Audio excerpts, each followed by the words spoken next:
नमस्कार, न्यूज की पाठशाला में आप सभी का स्वागत। मैं हूं सुशांत सिन्हा।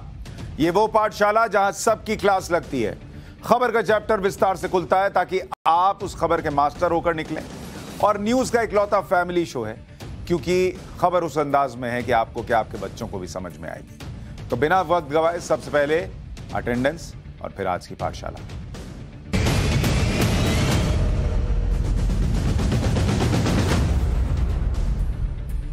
पाठशाला में आज आपके लिए क्या क्या लेकर आया हूं। बुलडोजर के सामने लेट जाने वालों पर आज पाठशाला का बुलडोजर चलेगा।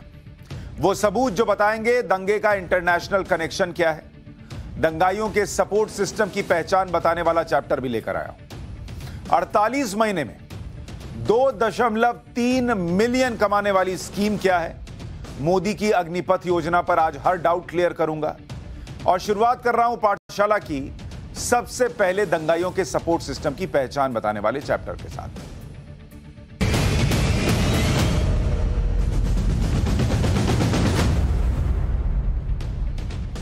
आज सबसे पहले उन लोगों की क्लास लगेगी जो पत्थरबाजों पर बुलडोजर चलने को लेकर आजकल नियमों और कानूनों का लेक्चर दे रहे हैं। ये वो लोग हैं जो उस वक्त कुछ नहीं बोल रहे थे जब जुमे की नमाज के बाद पत्थर चले, लेकिन जब पत्थर चलाने वाले लोगों पर बुलडोजर चलने लगा तो यह कानून संविधान की दुहाई देने लगे। और यह अक्सर होता है, बार बार होता है।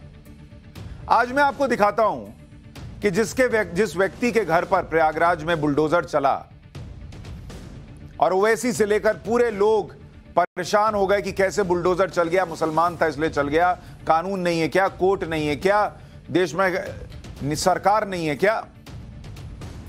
उस व्यक्ति की बेटी आफरीन फातिमा, उसका कितना देश की न्याय व्यवस्था पर और देश के कानून पर विश्वास है, जरा सुनिए।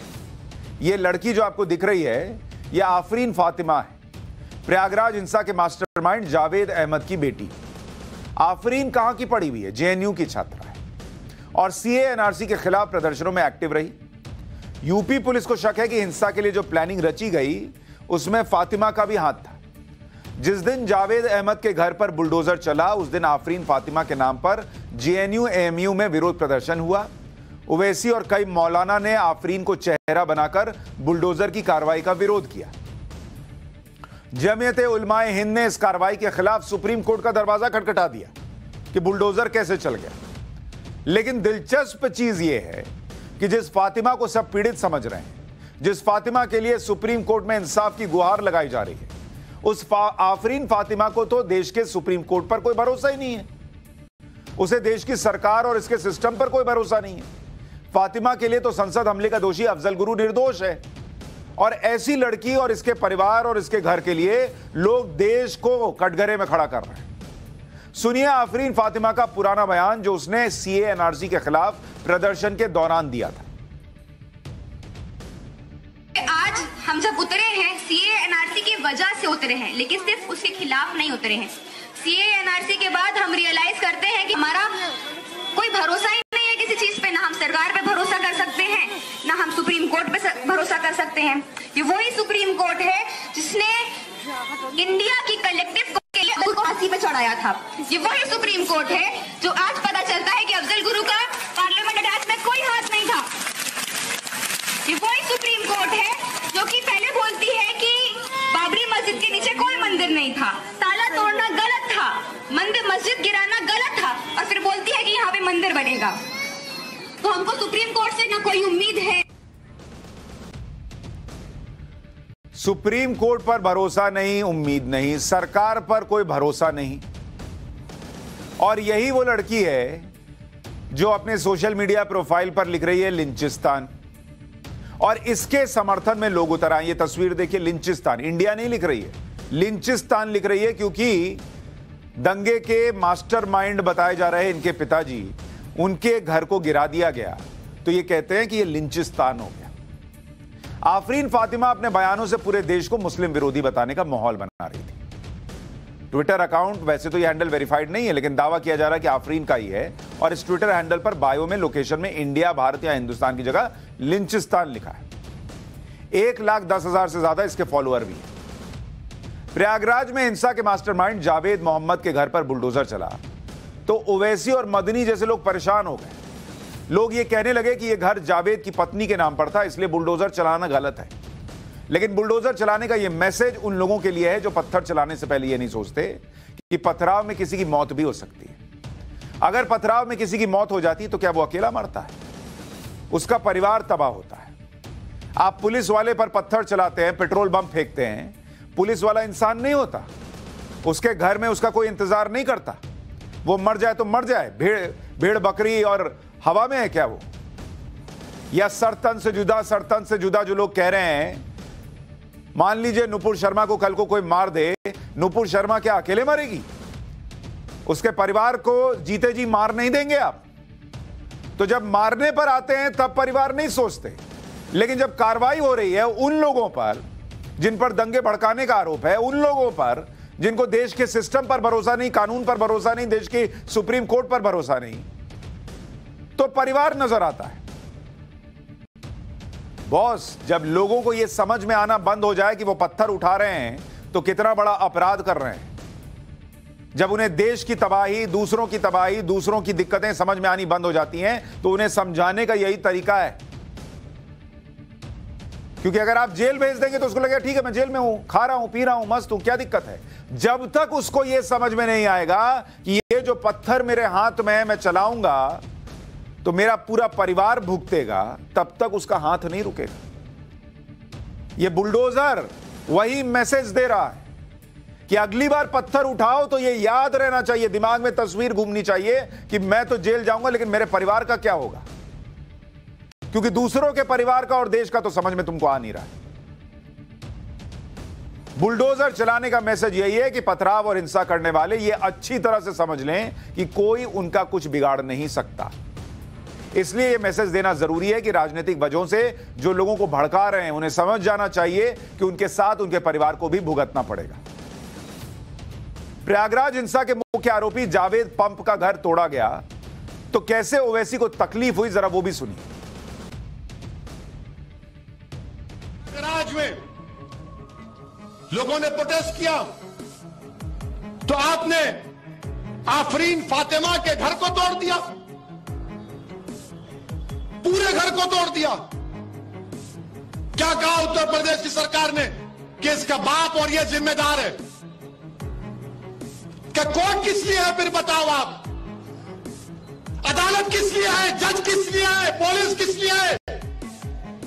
अगर तुम तय कर लोगे 15 दिन से नुपुर शर्मा गिरफ्तार नहीं होती और हमारे खिलाफ जजमेंट दे दिया जाता है कि तुम मेन आदमी हो, तुम्हारे घर को तोड़ दिया जाएगा। हमारे खिलाफ जजमेंट दे दिया जाता है, ये हम हो गए, ये सारे हम हो गए, देश अलग हो गया। और जब बात करनी हो अपनी मर्जी की तो ये आ जाएंगे देश को लेकर। जब इनका मन करेगा सुप्रीम कोर्ट को मानेंगे, जब इनका मन करेगा जज को मानेंगे, जब मन करेगा खुद जज बन जाएंगे। और इनसे कोई पूछे, ये आफरीन फातिमा जिसके लिए इतना आंसू बहा रहे हैं, वो आफरीन फातिमा तो खुद जज को नहीं मानती, कोर्ट को नहीं मानती, देश के कानून को नहीं मानती, देश की सरकार को नहीं मानती, तो ओवैसी इतना बीपी क्यों बढ़ा रहे हैं? अरे जिस लड़की के लिए, जिसके परिवार के लिए आप दुखी हो रहे हैं वो तो खुद ही नहीं मानती। आप बता रहे हैं कि इस देश में कोर्ट नहीं है क्या? अरे वो नहीं मानती। और मैं आपको एक चीज बताता हूं, ये पूरा इकोसिस्टम कैसे काम करता है आपको समझना चाहिए। हर बार एक लेयर क्रिएट की जाती है, जैसे ही कुछ नया होगा आप देखिए इकोसिस्टम कैसे काम करता है। ये मैं आपको दिखाना चाहता हूं, इकोसिस्टम का तरीका समझिए। ये जिम्मेदार लोगों को, मतलब जिम्मेदारी डालने के लिए कोई कंधा ढूंढते हैं कि जैसे अगर कुछ हो गया तो सरकार से बेचारे परेशान हैं इसलिए कर रहे हैं। अरे ये लोग तो जो है वो सिस्टम से परेशान है इसलिए ऐसा कर रहे हैं। अरे इनको तो मीडिया भड़का दे रही है इसलिए ये सब कर रहे हैं। मतलब 1947 में जब भारत का बंटवारा हुआ, मुसलमान को पाकिस्तान जाना है, नहीं जाना है, हिंदुस्तान में हिंदू रहेगा, मुसलमान मिलकर रहेगा, क्या रहेगा, जितनी चीजें हुई, बंटवारा हुआ, तब क्या मीडिया थी? तब टेलीविजन डिबेट हो रही थी, तब हो गया था ये सब। 90 के दशक में जब टेलीविजन डिबेट्स नहीं होती थी, न्यूज चैनल्स उस तरीके से नहीं थे, तब क्या हिंदू मुसलमान के दंगे नहीं होते थे? लेकिन ये लोग लेकर आते हैं, कुछ ना कुछ ढूंढ कर लाते हैं। अब लेकर आ गए कि भाई ये बुलडोजर जो चल रहा है ये बुलडोजर गलत है, ये तो मजलूमों पर अत्याचार हो रहा है। अरे तुम क्या कर रहे हो कभी देखोगे? हर बार प्रोटेक्शन की एक लेयर क्रिएट की जाती है और सामने वाले को यह बताया जाता है कि तुम तो मासूम थे, गलती उसकी थी। मीडिया के एक वर्ग को दोष दिया जाता है कि वो हिंदू मुसलमान करा रहा है। ठीक है, वही हिंदू मुसलमान करा रहा है, लेकिन फिर हिंदू क्यों नहीं पत्थर उठाता? और जो मुसलमानों का पसंदीदा चैनल बना हुआ है, जो मुसलमानों के पसंदीदा पत्रकार बने हुए हैं, वो तो देश की सलामती की बात करते हैं अपने हिसाब से, वो तो देश को आगे बढ़ाने की बात करते हैं, अमन की बात करते हैं। तो उनको सुनने के बाद ये पत्थरबाज कैसे पैदा हो रहे हैं? ये पेट्रोल बम फेंकने वाले कैसे पैदा हो रहे हैं? तो हिंदू मुसलमान कौन कर रहा है आपको समझ में आना चाहिए। जो आपके सामने ये नाटक करते हैं, ढोंग करते हैं कि वो आपके साथ हैं, जिनको सुनकर आपको बड़ा आनंद महसूस होता है कि अरे इसने तो शाहरुख को मिश्रा बता दिया, वो वही लोग आपके बच्चों के हाथ में पत्थर थमा रहे हैं, वही लोग आपका इस्तेमाल कर रहे हैं। उनके लिए आपका खबर बनना, आपका जेल जाना, आपके मन में ये जो जहर है इसका देश के खिलाफ इस्तेमाल होना, सब कुछ एजेंडे का पार्ट है और आपको समझ ही में नहीं आ रहा। और जो समझाएगा हमारे जैसा, उसको कटघरे में खड़ा करते हैं ताकि आप कहीं समझ ना जाएं। शुक्रवार को जिस तरह से प्रयागराज में हिंसा हुई थी, उसी तरह झारखंड की राजधानी रांची में भी हिंसा हुई। वहां जवाबी कार्रवाई में 3 लोगों की मौत हो गई। रांची हिंसा पर झारखंड के सीएम हेमंत सोरेन ने कहा कि रांची जंग का मैदान नहीं है, हालात को देखकर कदम उठाना है। सोरेन ने कहा कि आवेश में अक्सर गलतियां हो जाती हैं। पहले जरा मुख्यमंत्री हेमंत सोरेन को सुनिए। कि देश एक अजीबोगरीब परिस्थिति से गुजर रहा है और इसमें बहुत संभल कर, बहुत सूझबूझ के साथ इस समय को पार करने की आवश्यकता है। आवेश में, तहस में अक्सर गलतियां हो, ये शहर जंग का मैदान नहीं है। इसलिए मौजूदा परिस्थिति को समझते हुए और वर्तमान परिस्थिति को ध्यान में रखते हुए हमें हर एक कदम बढ़ाने की आवश्यकता है। ये देश अजीबोगरीब हालात से नहीं गुजर रहा है हेमंत सोरेन साहब। ये तो देश जो है वो बहुत अच्छे हालात से गुजर रहा है। जब दुनिया संकट से जूझ रही है, ये देश बहुत अच्छे हालात से गुजर रहा है और वही हालात लोगों को अच्छे नहीं लग रहे, इसलिए ये अजीबोगरीब हालात पैदा किए जा रहे हैं। और जो मैं आपसे कह रहा था कि ये इकोसिस्टम, ये जो एक लेयर क्रिएट की जाती है। अब आपने नया वर्ड सुना, आवेश, कि मतलब गुस्से में आ गए इसलिए ऐसा हो गया। गुस्सा आपको अकेले का आ रहा है, दूसरों ने गुस्से को क्या किया, पार्सल कर दिया है कि जरा इसको लेकर चले जाओ, दूसरे देश में छोड़ाओ। दूसरों के अंदर आवेश नहीं बचा है, दूसरों की भावनाएं नहीं बची हैं, वो आहत नहीं होते हैं, लेकिन वो कानून से चलेंगे। और जो कानून तोड़ रहा है उसको बचाने के लिए क्या नया वर्ड है, आवेश। आवेश में ऐसी गलतियां हो जाती।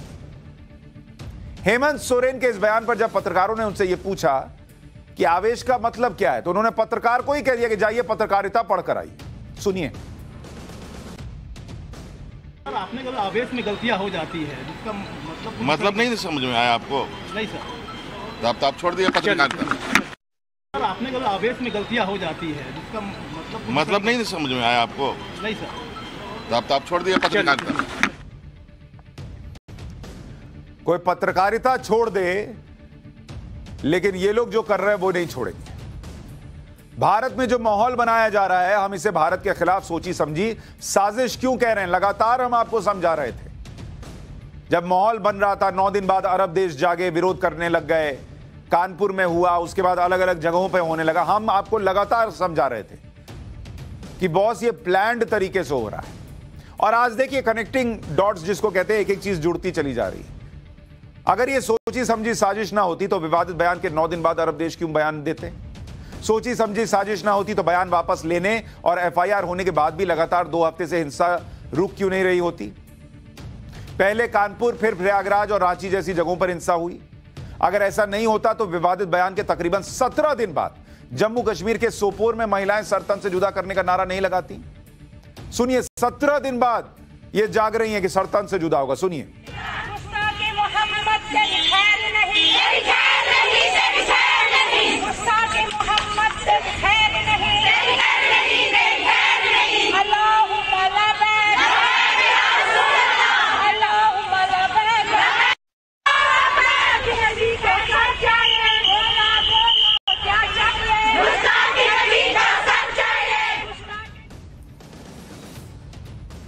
अलग अलग जगहों पर बिना मतलब कोई भी उठ के शुरू हो जा रहा है।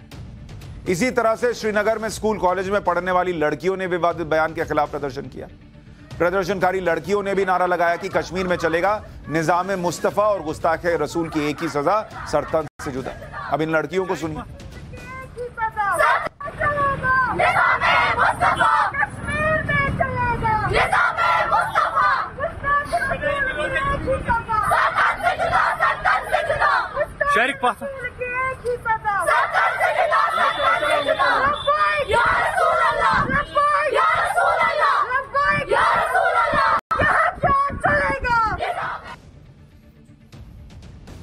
अब आप बताइए, इन चीजों का क्या मतलब है? क्या ये भारत में अस्थिरता का माहौल बने और बना रहे, एक आग धधकती रहे, उसकी कोशिश नहीं है?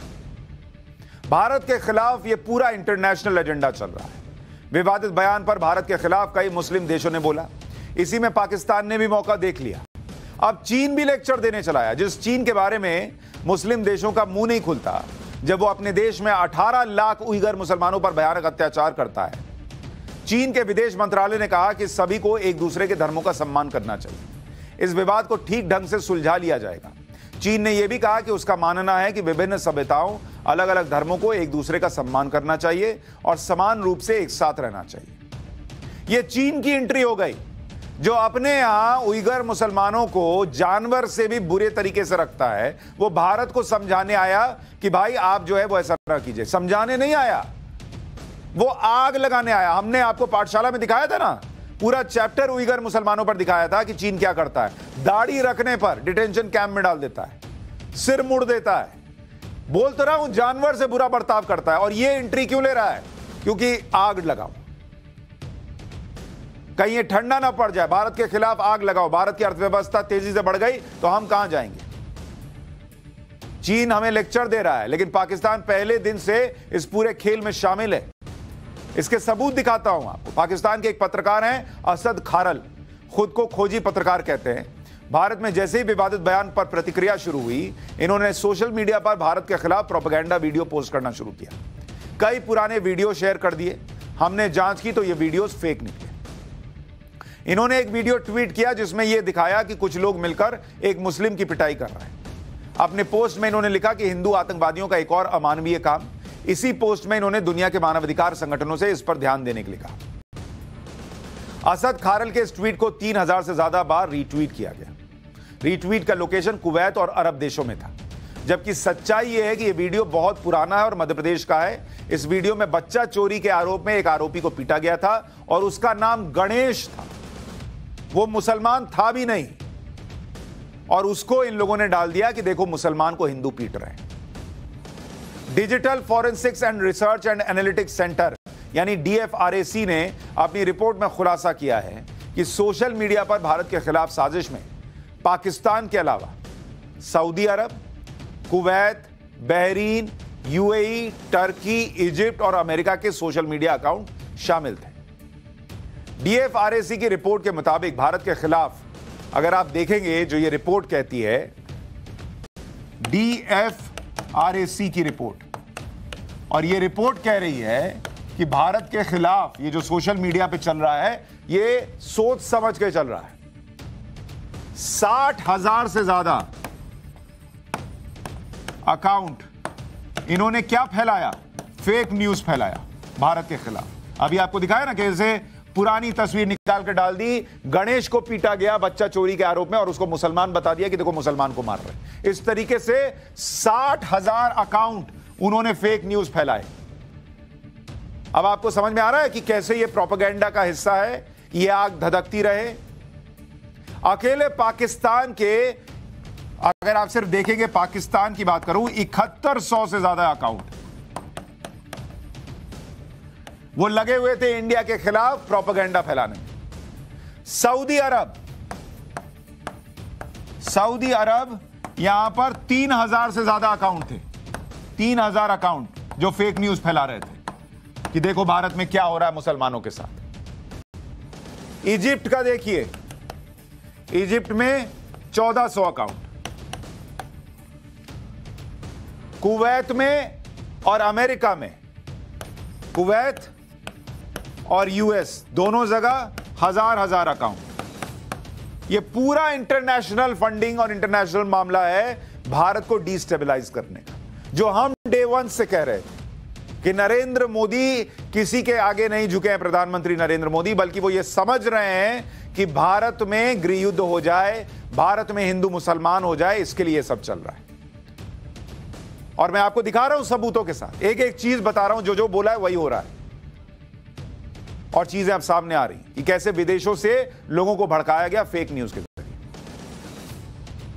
और जो लोग ये कहते हैं कि हिंदुस्तान उनका भी उतना ही है जितना हिंदुओं का है, सिखों का, ईसाइयों का है, उन मुसलमानों को भी ये जिम्मेदारी निभानी होगी कि अगर आप वाकई इस प्रोपेगेंडा में नहीं फंसते हैं और देश के साथ खड़े हैं, तो जो लोग ये पत्थर चलाते हैं, जो लोग ये पेट्रोल बम फेंकते हैं, उनको पकड़िए कॉलर से और लेके जाइए पुलिस के पास। 9 राज्यों में हिंसा हुई, एक मामला बताइए जहां मुसलमानों ने उठकर कहा हो कि देखिए ये आदमी दोषी है, इसको पकड़कर जेल के अंदर डालिए। एक वाक्य बताइए, एक वाक्य ऐसा नहीं। और आप कहते हैं कि आप देश के साथ खड़े हैं, लेकिन ऐसे हजारों बयान मिल जाएंगे जिसमें पत्थरबाज के घर पर बुलडोजर कैसे चल गया ये कहने के लिए लोग सामने आए। ओवैसी ने कभी कहा कि नहीं नहीं ये गलत कर रहा था, इसको जरा जेल में डालो? नहीं, आपकी पहचान अगर मुसलमान है तो ओवैसी खड़े हैं आपके साथ, और दूसरों से कहते हैं वो हिंदू मुसलमान करते हैं। सोशल मीडिया पर भारत के खिलाफ सबसे ज्यादा propaganda @support profit M handle से चलाया गया। सपोर्ट प्रॉफिट एम के हैंडल से भारत के खिलाफ लगातार ट्वीट किए गए, भड़काऊ वीडियो पोस्ट किए गए, झूठी जानकारी फैलाई गई। इतना कुछ होने के बाद भारत में शांतिपूर्ण प्रदर्शन की इजाजत है, लेकिन दुनिया में आपको पता है क्या होता है? कुवैत जैसे देश में प्रवासियों के धरना प्रदर्शन पर पाबंदी है।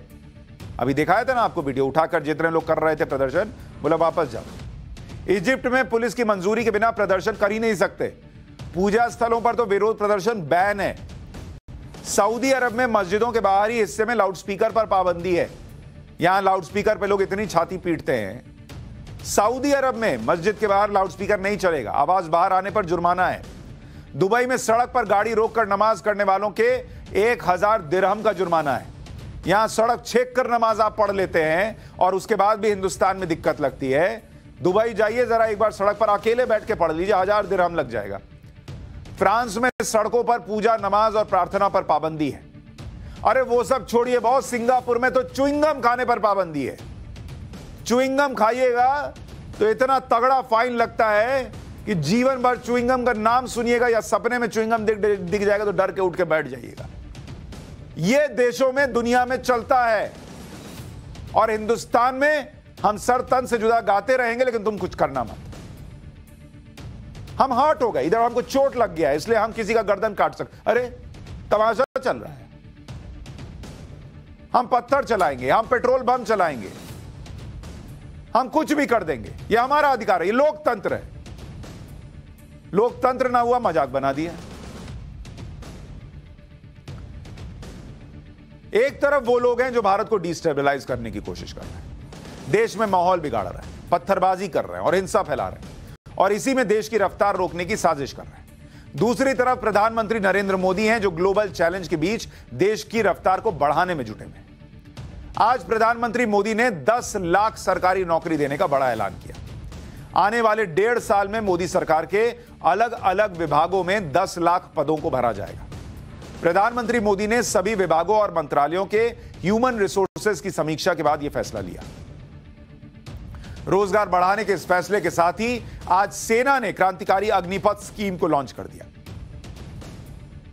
ऐलान कर दिया, जिसका आगे डिटेल में चैप्टर बताऊंगा कि वो अग्निपथ क्या है, कितने फायदे का है, कितने नुकसान का है। लेकिन उससे पहले नौकरियों पर पीएम मोदी के बड़े ऐलान की बात करना जरूरी है, क्योंकि यह ऐलान तब किया गया जब पूरी दुनिया को मंदी का खतरा दिख रहा है। जब दुनिया मंदी में जा रही है, तब हमारे यहां 10 लाख नौकरियां, वो पद जो हैं वो भरे जा रहे हैं। फर्क समझ में आ रहा है इंडिया की ग्रोथ और दूसरों के नीचे जाने का। जब पूरी दुनिया महंगाई के सामने सरेंडर कर चुकी है, भारत अभी भी मजबूती से लड़ रहा है। दुनिया भर में हालात कितने मुश्किल हैं आपको यह जरा बता दूं, इसके बाद नौकरियों पर आता हूं। रूस यूक्रेन युद्ध की वजह से दुनिया पर अनाज का संकट चल रहा है। ग्लोबल मार्केट में गेहूं के दाम पिछले साल के मुकाबले 59% बढ़ गए। क्रूड ऑयल $120 प्रति बैरल तक पहुंच चुका है। अमेरिका में गैस तेल के दाम एक साल के सबसे ऊंचे स्तर पर हैं। अमेरिका में महंगाई ने 40 साल का रिकॉर्ड तोड़ दिया है। ब्रिटेन, फ्रांस, जर्मनी, कनाडा जैसे देशों में महंगाई ने दशकों का रिकॉर्ड तोड़ा है। एक अनुमान के मुताबिक विकसित देशों के बीच इस साल महंगाई 5.5% की औसत से बढ़ेगी। 5.5% रहेगी नहीं, 5.5% की औसत से बढ़ेगी। चीन में कोरोना से हुए लंबे लॉकडाउन की वजह से ग्लोबल चेन सप्लाई प्रभावित हो गई। दुनिया का सबसे ताकतवर देश अमेरिका भी ग्लोबल चैलेंज के सामने लड़खड़ा रहा है। कई महीनों में ही अमेरिका में महंगाई दर 8.6% पर है और अप्रैल में यह 8.3% पर थी। मॉर्गन स्टैनले जैसे वित्तीय संस्थाओं ने तो अमेरिका में मंदी आने की आशंका जता दी है। अमेरिका में रेस्टोरेंट में खाना खाने से लेकर हवाई सफर करने तक सब चीजें महंगी होती जा रही। अमेरिका में गैस और तेल के दाम एक साल में 50% बढ़ गए। घर के सामान का बिल पिछले साल के मुकाबले 12% बढ़ गया। अमेरिका में एयरलाइंस का टिकट पिछले साल के मुकाबले 38% महंगा हो गया। अमेरिका के लोअर इनकम परिवार अपने बजट का 10% सिर्फ गैस और तेल खरीदने पर खर्च कर रहे हैं। जब दुनिया के ताकतवर देश महंगाई से त्रस्त है तो गरीब और कमजोर देशों का तो हाल ही क्या होगा, आप अंदाजा लगा लीजिए। पाकिस्तान जैसे कंगाल देश का हाल यह है कि वहां बिजली की कमी से बाजार रात 8 बजे से पहले बंद हो जाते हैं। बिजली नहीं है, दुकान खोले कौन, और वहां अंधेरे में चोरी हो जाए तो कोई बड़ी बात तो है नहीं। रात 10 बजे के बाद शादी समारोह पर रोक लगा दी गई है। बिजली बचाने के लिए काम के दिन 6 से घटाकर 5 कर दिए गए। डॉलर के मुकाबले पाकिस्तानी रुपया 200 के पार चला गया है। पाकिस्तान में पेट्रोल के दाम 200 रुपए के पार है। बिजली 8 रुपए प्रति यूनिट महंगी कर दी गई है। मई महीने में पाकिस्तान में महंगाई दर 13.76 यानी करीब 14% पे थी। पाकिस्तान के पास सिर्फ 2 महीने का इंपोर्ट बिल चुकाने का विदेशी मुद्रा भंडार है। जुलाई तक पाकिस्तान ने पेट्रोलियम सब्सिडी खत्म नहीं की तो वो दिवालिया हो जाएगा।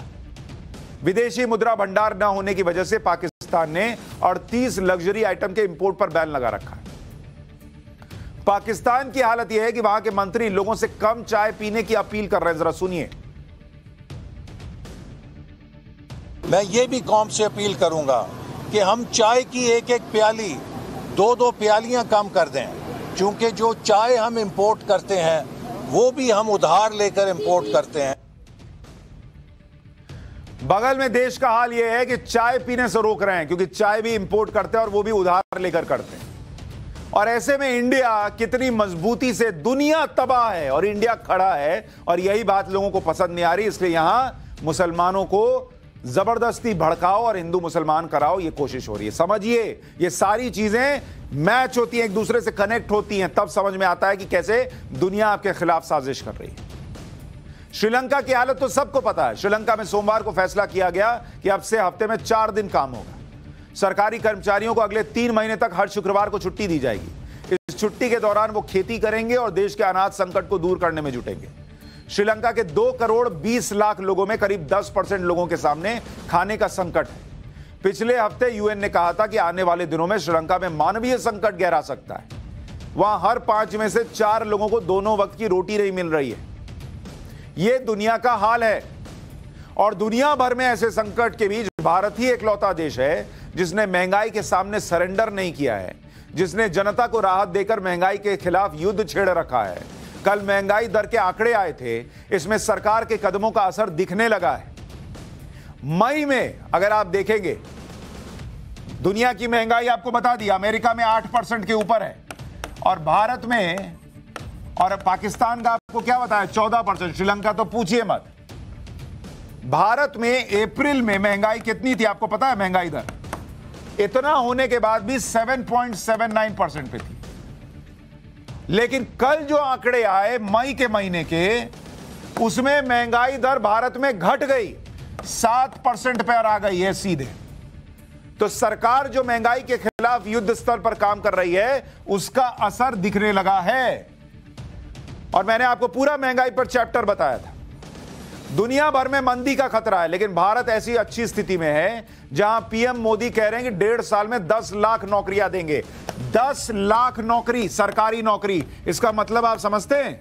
दुनिया में मंदी का मतलब होता है नौकरियां जाना, और भारत कह रहा है नौकरी जाना तो छोड़िए, हम आपको सरकारी नौकरी देंगे। 10 लाख सरकारी नौकरी। समझ में आ रहा है कितना बड़ा भारत के लिए यह कदम है? सरकार के आंकड़ों के मुताबिक मार्च 2020 तक केंद्र के विभागों में कुल 8,72,000 पोस्ट खाली थे। तो टोटल अगर आप देखिएगा पोस्ट कितने खाली थे? 8,72,000। 8,72,000। और इसमें अगर आप देखिएगा तो रेलवे में कितने पोस्ट खाली हैं? 2,30,000 पोस्ट खाली है। तो रेलवे में सबसे ज्यादा वैकेंसी आने वाली है पहले तो। फिर डिफेंस, उसमें तो उससे भी ज्यादा। डिफेंस में 3,85,000 पोस्ट खाली है। तो डिफेंस में भर्तियां होंगी। पोस्टल विभाग, यहां पर उसमें खाली है 1,77,000 पोस्ट, तो वहां भर्तियां होंगी। गृह मंत्रालय, होम मिनिस्ट्री जिसको कहते हैं, अमित शाह के मंत्रालय में, वहां पर 1,28,000 पद खाली हैं, तो वहां भर्तियां होंगी।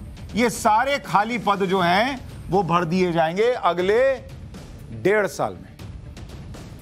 10 लाख नौकरियों के ऐलान के साथ ही आज सेना की अग्निपथ स्कीम का भी ऐलान कर दिया गया।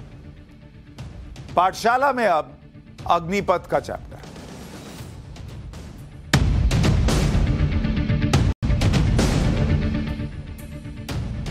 रक्षा मंत्रालय ने सेना में भर्ती के लिए आज नई योजना लॉन्च की। इस योजना का नाम है अग्निपथ, और इसमें भर्ती होने वाले जवानों को अग्निवीर नाम दिया गया। अग्निपथ योजना के तहत इस साल 46,000 अग्निवीरों की भर्ती होगी, जिनके लिए 90 दिन के अंदर रिक्रूटमेंट रैलीज आयोजित की जाएंगी। अग्निपथ स्कीम के तहत भर्ती युवाओं को 4 साल के लिए आर्मी, नेवी या एयरफोर्स में काम करने का मौका मिलेगा, और वो भी ठीक ठाक सैलरी पैकेज और दूसरी सैन्य सुविधाओं के साथ। यह भारत की फ्यूचर रेडी फोर्स होगी, जो डायनेमिक, फिट और स्किल्ड होगी। अब सवाल यह कि अग्निपथ स्कीम में अप्लाई कौन कर सकता है? सिलेक्शन क्राइटेरिया क्या है? सिलेक्शन होगा कैसे? आज आपको विस्तार से बताता हूं। भर्ती के लिए आयु सीमा 17.5 साल से 21 साल है, मतलब इसी एज ग्रुप के लोग इसमें भर्ती होंगे, मतलब युवाओं के लिए। All India merit based selection होगा। भर्ती रैलियों और कैंपस इंटरव्यू के साथ ऑनलाइन सेंट्रलाइज सिस्टम के जरिए होगी। फिजिकल और मेडिकल योग्यता का पैमाना सेना वाला ही होगा। अलग अलग कैटेगरी के लिए शैक्षिक योग्यता अलग अलग होगी। जनरल ड्यूटी सैनिक के लिए शैक्षिक योग्यता 10वीं पास की होगी। सेना की जरूरत और नियम के आधार पर महिलाओं को भी मौका मिल सकता है। अग्निपथ स्कीम में सिलेक्शन होने के बाद आर्मी या एयरफोर्स या नेवी में तैनाती होगी। शुरू के जो 6 महीने होंगे उसमें ट्रेनिंग चलेगी। ट्रेनिंग के साथ कुल 4 साल की सर्विस आपकी होगी। अग्निपथ स्कीम में सेलेक्ट होने के बाद जिन्हें सेना में सर्विस का मौका मिलेगा, उन्हें अग्निवीर कहा जाएगा। सेना के मौजूदा रैंक से अलग अग्निवीरों की अलग रैंक होगी। किसी भी रेजिमेंट, यूनिट या सैन्य प्रतिष्ठान में तैनाती होगी। टाइम टू टाइम सेना में स्थायी नौकरी के लिए भी अप्लाई कर सकते हैं। 4 साल की सर्विस के बाद हर बैच से 25% तक अग्निवीर सेना के रेगुलर कैडर में सेलेक्ट होंगे। तो 25% तो सीधे सेना में चले गए। अब जो 75% बचे उनका क्या होगा, बताता हूं। सेलेक्ट होने के बाद सेना में 15 साल तक काम करना होगा, जो सेलेक्ट हो गए 25%। रेगुलर कैडर में सेलेक्ट ना होने वाले भी रिटेन होने के लिए अप्लाई कर सकते हैं। अग्निवीर और रेगुलर सैनिकों में अंतर क्या होगा? अग्निवीर की सर्विस 4 साल की होगी, रेगुलर सैनिकों की सर्विस 17 साल होगी, जिसके बाद पेंशन मिलती है। अग्निवीर को पेंशन और ग्रेचुइटी नहीं मिलेगी, क्योंकि 4 साल की तो नौकरी है। रेगुलर सैनिकों को पेंशन और ग्रेचुइटी की सुविधा मिलती है। अग्निवीर की शुरुआती इन हैंड सैलरी 30,000 रुपए होगी। रेगुलर जनरल ड्यूटी सैनिक की इन हैंड सैलरी 40 से 45,000 है। तो सैलरी के मामले में बहुत ज्यादा का फर्क नहीं है। कुल सैलरी 30,000 होगी, इन हैंड नहीं, कुल सैलरी। पेंशन और ग्रेचुइटी को छोड़कर अग्निवीरों को सेना की बाकी सभी सुविधाएं मिलेंगी। सेना की तरह ही मेडल मिलेंगे, पोस्टिंग के हिसाब से भत्ते भी मिलेंगे। अग्निवीरों को मिलने वाली हर महीने की सैलरी के 2 हिस्से होंगे। तो वो सैलरी डिटेल भी आपको बता देता हूं कि अग्निवीरों को जो सैलरी मिलेगी, जो मैं कह रहा था कि 30,000 होगी, जब आपको बता रहा हूं ये सारा हिस्सा, तो इसको याद रखिएगा कि ये सिर्फ अग्निवीरों के लिए, ठीक है। तो अग्निवीर की सैलरी आपको बता रहा हूं। पहले एक हिस्सा इसका होगा इन हैंड सैलरी, मतलब हाथ में कितना पैसा आएगा, हर महीने आपको कितना पैसा हाथ में आ जाएगा। जिस आप नौकरी कहीं भी करने जाते हैं, इन हैंड सैलरी होता है। और दूसरा जो होता है हिस्सा, अग्निवीर कॉर्पस फंड होगा। कॉर्पस फंड, ये 4 साल की नौकरी जब आपकी कंप्लीट हो जाएगी, तो ये फंड जो है 4 साल के बाद मिलेगा। एक मुश्त आपको पैसा मिल जाएगा 4 साल। पहले साल 30,000 रुपए महीने की सैलरी होगी। तो जो अगर आपकी 30,000 की सैलरी है, इसमें आपकी इन हैंड कितनी हो गई, इसमें आपको इन हैंड के तौर पर 21,000 रुपया मिलेगा। ये आपके इन हैंड हो गया, मतलब इतना पैसा तो आपके हैंड में आ रहा है कि लो भैया ये आपका, और बाकी खाना पीना तो जो वहां चलता है वो है। अग्निवीर कॉर्पस फंड में आपके 9,000 रुपए चले जाएंगे। ये सरकार जो है उसके पास रहेंगे। और इसमें प्लस ये 9,000 तो आपके इस अग्निवीर कॉर्पस फंड में गई, सरकार भी अपना 9,000 रुपया डालेगी। तो एक तरीके से आप जोड़ने जाइए तो आपकी सैलरी जो है 21 + 9 + 9 39,000 के आसपास बैठेगी। लेकिन 9,000 आपका हिस्सा कट के चला गया, रखा गया, और 9,000 रुपया उसमें सरकार ऐड कर देगी। तो 18,000 रुपया आपका जमा हो गया, 21,000 रुपया आपको पहले साल हाथ में दे दिया गया। ये पहले साल का है, ये पहले साल, हर महीने। अब दूसरे साल क्या होगा, दूसरे साल में जब दूसरा साल आएगा तो आप कहेंगे भैया हर जगह तो इंक्रीमेंट होता है, हमारा क्या होगा। तो दूसरे साल में आपकी सैलरी बढ़कर हो जाएगी 33,000 रुपया महीना, और इन हैंड बढ़कर हो जाएगा 23,100। ये हो गया इन हैंड। और जो कॉर्पस फंड आपको बता रहा था वो बढ़कर हो जाएगा 9,900 कॉर्पस फंड। और फिर जो मैं अभी आपको बता रहा था कि इतना ही 9,900 सरकार भी जमा करेगी हर महीने, तो वहां भी आपको फायदा है। फिर आएगा तीसरा साल।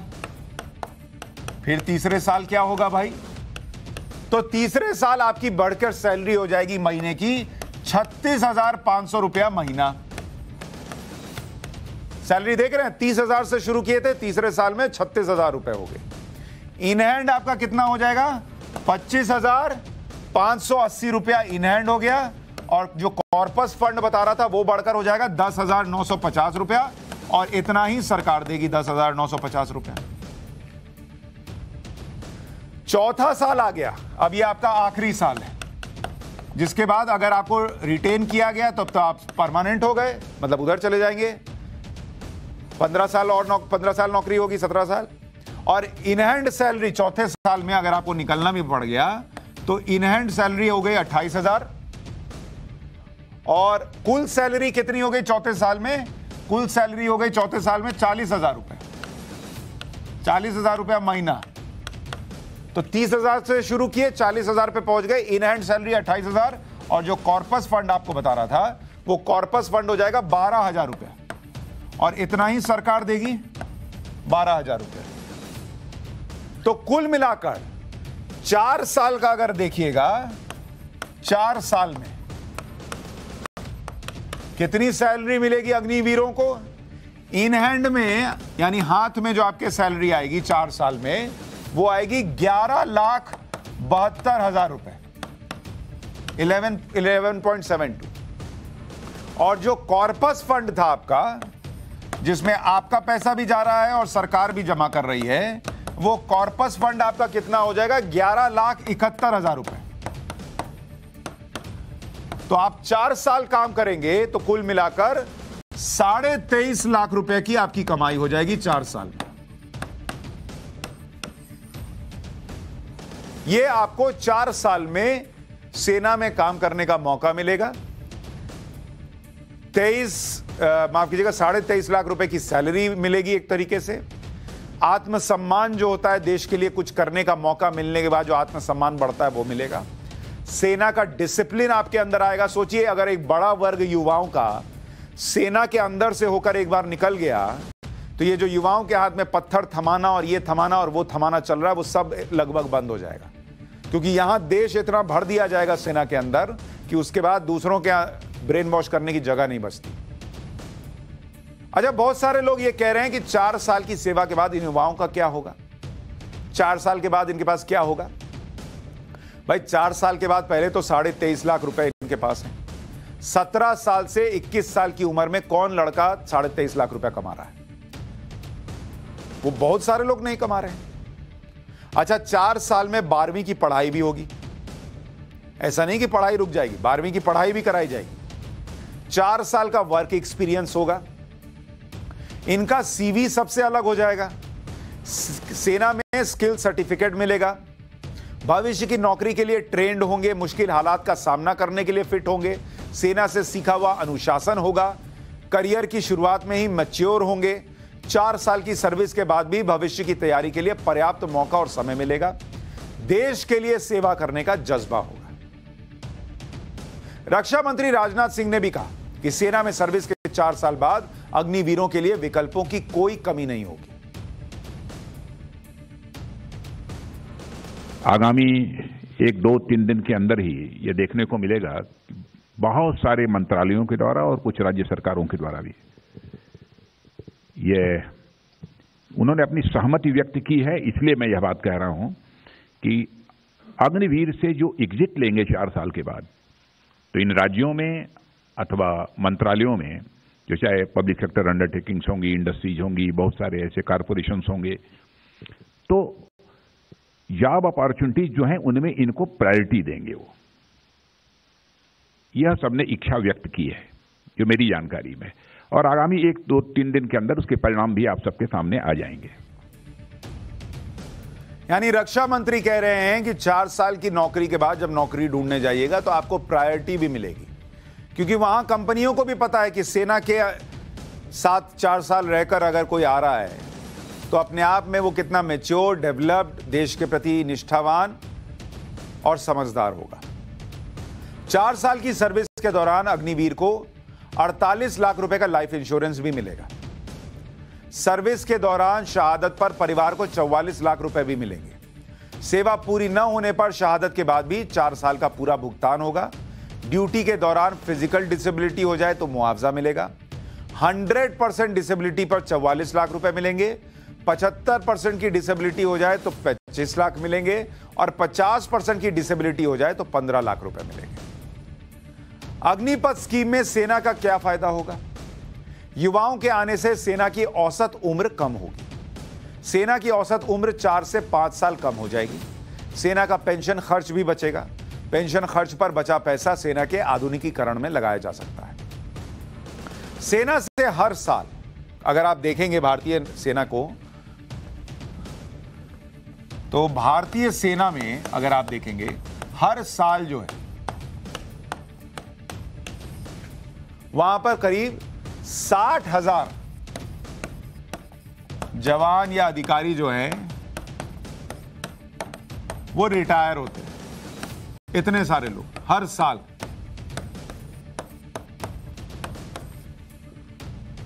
पेंशन पर सेना का खर्च पिछले 10 साल में जो खर्च था वो बढ़ा है। 10 साल में 18% से बढ़कर 28% पे चला गया है, क्योंकि इतने लोग रिटायर हो रहे हैं। डिफेंस बजट कहां कहां और कैसे खर्च होता है? सैलरी पर करीब करीब अगर आप देखेंगे सैलरी पर जो खर्च होता है वो 42% खर्च होता है डिफेंस बजट। अगर आप देखेंगे, और ये आंकड़ा बैठता है 1,27,693 करोड़ का। पेंशन पर अगर आप देखेंगे कितना खर्च हो रहा है डिफेंस का, तो करीब करीब 34%, 1,28,000 करोड़, 34%। तो अगर आप देखेंगे दोनों मिलाकर तो 76% तो खर्च हो जा रहा है सिर्फ सैलरी और पेंशन देने में। जो मॉडर्नाइजेशन है सेना के आधुनिकीकरण के लिए, मॉडर्न बनाने के लिए, उस पर 8% खर्च हो रहा है, क्योंकि ज्यादातर पैसा तो सैलरी और पेंशन में जा रहा है। मेंटेनेंस पर कितना खर्च होता है? मेंटेनेंस पर करीब करीब 7% खर्च होता है सेना का पैसा। अन्य खर्चों पर 10% जाता है, अन्य पर 10%। यह है सेना का खर्च। अग्निपथ योजना के बाद पेंशन का खर्च बचेगा, जिसे सेना के मॉडर्नाइजेशन और मेंटेनेंस में लगाया जा सकता है। लेकिन बात केवल खर्च की नहीं है, बल्कि सही जगह पर खर्च करने की है। रक्षा मंत्री राजनाथ सिंह ने भी कहा कि हमें और खर्च करने की जरूरत है, जिससे सेना मजबूत हो और सीमाएं सुरक्षित रह सके। आर्मी को कभी हम सेविंग के नजरिए से नहीं देखते हैं, अपनी आर्म फोर्सेस को। इसमें भले ही सेविंग वगैरह की बात छोड़िए, और अधिक जितनी खर्च करने की आवश्यकता होगी, हमारी गवर्नमेंट खर्च करने को तैयार है। हमारा लक्ष्य यही है कि देश की सीमाओं की सुरक्षा होनी चाहिए, देश हमारा पूरी तरह से सुरक्षित रहना चाहिए। खर्च जितना भी करना पड़ेगा तब खर्च करेंगे, खर्च का तो प्रश्न ही नहीं खड़ा होता। अग्निपथ योजना को लेकर लोगों के मन में भी कई डाउट्स हैं, जिनको हम क्लियर कर देते हैं। मसलन, क्या सेना में स्थायी भर्ती रुक जाएगी? जवाब है नहीं, वो तो भर्ती चलती रहेगी। लेकिन अब जो भी भर्ती होगी वो अग्निपथ योजना के तहत ही होगी। पिछले 1 या 2 साल में सेना में भर्ती के लिए जितने लोगों ने टेस्ट दिया है वो अब रद्द हो गया है। अग्निपथ योजना से ही सेना के लिए रेगुलर जवान चुने जाएंगे। क्या सिर्फ अग्निवीर के भरोसे सेना चलेगी? ऐसा भी नहीं होगा, क्योंकि अग्निपथ योजना में सिर्फ जवानों की भर्ती होगी। ऑफिसर्स की भर्ती प्रक्रिया जैसे पहले चलती थी वैसे ही चलती रहेगी। 17 साल की उम्र में युवा सेना में चले जाएंगे तो आगे की पढ़ाई का क्या होगा? पढ़ाई चलती रहेगी बॉस। न्यूनतम शैक्षिक योग्यता 10वीं पास है, और आर्मी चीफ ने कहा कि 4 साल के दौरान अग्निवीरों को 12वीं का सर्टिफिकेट देने की पूरी कोशिश की जाएगी। क्या इससे सेना की दक्षता पर नेगेटिव असर पड़ेगा? कोई नेगेटिव असर नहीं पड़ेगा, क्योंकि आर्मी चीफ ने साफ किया है कि अग्निवीरों की भर्ती के लिए सेना के तय और कड़े पैरामीटर्स होंगे। इसके अलावा दुनिया के दूसरे देशों में भी अब इस तरह का कॉन्सेप्ट चलन में आ रहा है। दुनिया के कुछ ही देशों में अग्निपथ जैसी योजना है, लेकिन कई देशों में सैन्य सेवा अनिवार्य है। जैसे जर्मनी में यूथ के लिए 1 साल का वॉलंटरी सेना प्रोग्राम है। इजराइल में पुरुषों के लिए 32 महीने सैन्य सेवा अनिवार्य है। महिलाओं के लिए 24 महीने सैन्य सेवा अनिवार्य है। बरमूडा में 18 से 32 साल के पुरुषों के लिए 38 महीने सेना में रहना अनिवार्य है। ब्राजील में 18 साल के युवाओं को 12 महीने सैन्य सेवा देनी पड़ती है। साइप्रस में पुरुषों के लिए 14 महीने की अनिवार्य सेवा है। ईरान में पुरुषों के लिए 2 साल की अनिवार्य सैन्य सेवा है, कि मतलब फौज में जाना ही जाना है। दक्षिण कोरिया 18 से 28 साल के पुरुषों के लिए 20 महीने अनिवार्य सैन्य सेवा है। तो भारत में जो हो रहा है, एक तो ये अनिवार्य नहीं है, जो आना चाहे उसके लिए है, लेकिन ऐसा ही मिलता जुलता कॉन्सेप्ट दुनिया के कुछ और हिस्सों में है, और वहां कोई नेगेटिव इंपैक्ट नहीं है। हाँ, यहां युवाओं के लिए अगर उनको बेहतर डेवलप किया जाए, बेहतर सोच दी जा सके, तो उनके लिए उस वक्त जब उनकी सोच शेप ले रही होती है, अगर उनके दिमाग में राष्ट्रवाद बढ़ता है, देश भरता है, तो वो देश के ही काम आएगा। पाठशाला में अब वक्त है दिन भर के टॉप ब्रेकिंग वीडियोस का। धुआं, धुआं और सिर्फ धुआं। आग पर काबू पाने की तमाम कोशिशों के बाद भी अमेरिका के एरिजोना के जंगल लगातार धधक रहे हैं। तस्वीरों में देखिए कैसे पहाड़ों पर हरे जंगल आग की चपेट में हैं। जंगल में आग के कारण एरिजोना में फ्लैगस्टाफ की बाहरी सीमा से सैकड़ों लोगों को एहतियाती तौर पर बाहर निकाला गया है। पश्चिमी अमेरिका में इन दिनों गर्म मौसम और हवाओं की वजह से जंगल की आग लगातार भड़कती जा रही है, जिसकी वजह से कई लोगों को अपने घरों को छोड़कर जाना पड़ा है। प्रशासन कड़ी मशक्कत से आग को काबू करने में जुटा हुआ है, पर इंतजार है कि आखिर कब आग पर काबू पाया जाता है। अमेरिका के येलोस्टोन पार्क से आई इन तस्वीरों को देखिए कैसे एक पूरा का पूरा घर चंद सेकंड में ही पानी में बह गया। एक बार फिर देखिए।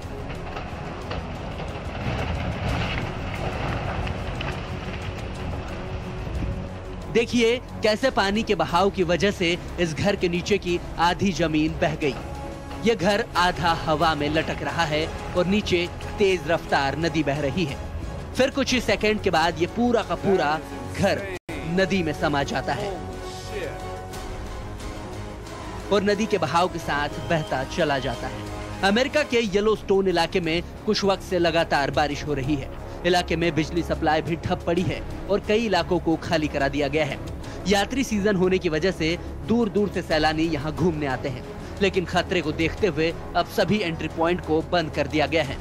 अधिकारियों का कहना है कि हालात सामान्य होते ही फिर से नेशनल पार्क के गेट सैलानियों के लिए खोल दिए जाएंगे। सड़कों पे पानी में चलती गाड़ियां और मूसलाधार बारिश के चलते सड़क पर लगा जाम। ये तस्वीरें असम के गुवाहाटी की हैं। यहाँ हुई मूसलाधार बारिश ने लोगों का जीना मुहाल कर दिया है। शहर के जिस भी इलाके में जाओ, हर जगह पानी ही पानी भरा हुआ है। मोटरसाइकिल या साइकिल आधी डूबकर पानी में चल रही हैं। लोगों को आने जाने में काफी दिक्कतों का सामना करना पड़ रहा है। हालात इतने खराब हैं कि बच्चों को घुटनों तक भरे पानी में चलकर स्कूल जाना पड़ रहा है। बारिश के कारण गुवाहाटी के पहाड़ी इलाकों में लैंडस्लाइड भी हुआ है। खबर है कि इस लैंडस्लाइड में 4 लोगों की मौत हो गई है। मौसम विभाग ने आने वाले दिनों में असम और मेघालय के लिए रेड अलर्ट जारी किया है। साथ ही इन राज्यों में गुरुवार तक भारी बारिश की चेतावनी जारी की गई है।